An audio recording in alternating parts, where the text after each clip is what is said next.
everybody. My name is Aaron Bradley, and I'm an associate professor and director at the University of Cincinnati. And today I'm going to talk to you about my journey of learning to embrace the messy middle parts of innovation. So this journey starts with a story, and in a presentation like this, you need images to tell the story. So I have this very powerful image here that I felt like told the story for me. I wouldn't even have to say anything, right?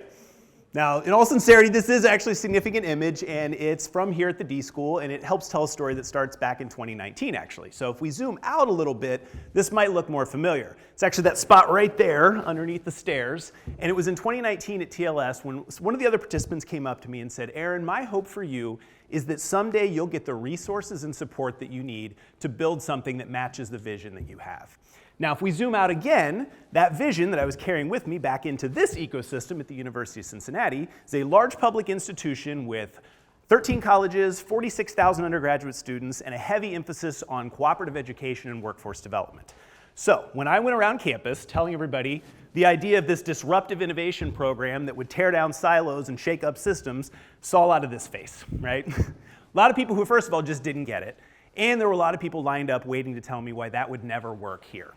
Now, it took a few years, but I can actually say that now we've been able to build something that exceeds that vision that I had.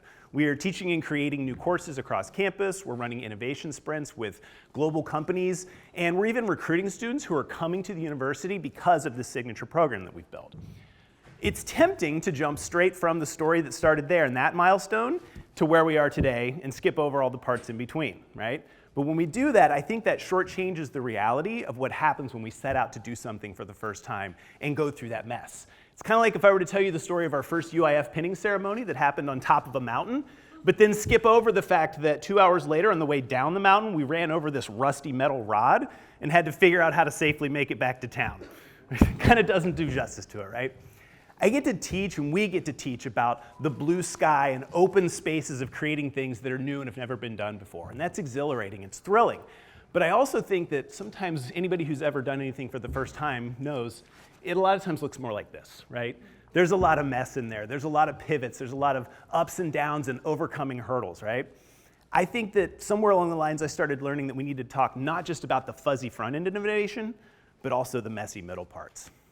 So, if we were to look at the United States stock market over a 100-year period and zoom out, it kind of looks like everybody's always doing great, right? We're always making money, and it just keeps growing all the time, right? Everyone should be happy. But in reality, if we zoom in a little bit more, it doesn't always look that way, right? In any given day, there's ups and downs. And in fact, there's some times where it goes down for a long time before it ever comes back up. And I think the same thing happens in our journeys with doing things that are new and creating, right?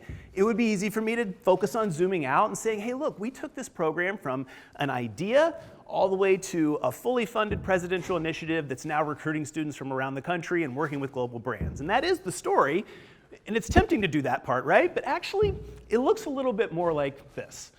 Things have gone up and down along the way, right? Like I've had to learn how to think at a new scale and think about systems. I've had to learn how to pitch and ask for money and get turned down and then come back with a new proposal.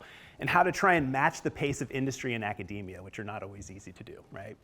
I think that as educators in this space, we have an amazing opportunity to equip our students with the right tools and the training to go on that journey and not be afraid of that messy middle part of innovation, but actually to see it as an essential part of what they need to do to things that are creative. So I started this talk with a picture from here at the D.school and a milestone moment, right? In a few minutes here, when this is over, we're all going to take a picture together, and that's going to be another milestone moment, right? But before we do that, I want to pause and ask us all to think, how might we work together to teach our students and each other to learn to embrace that messy middle part of the innovation process? Thank you.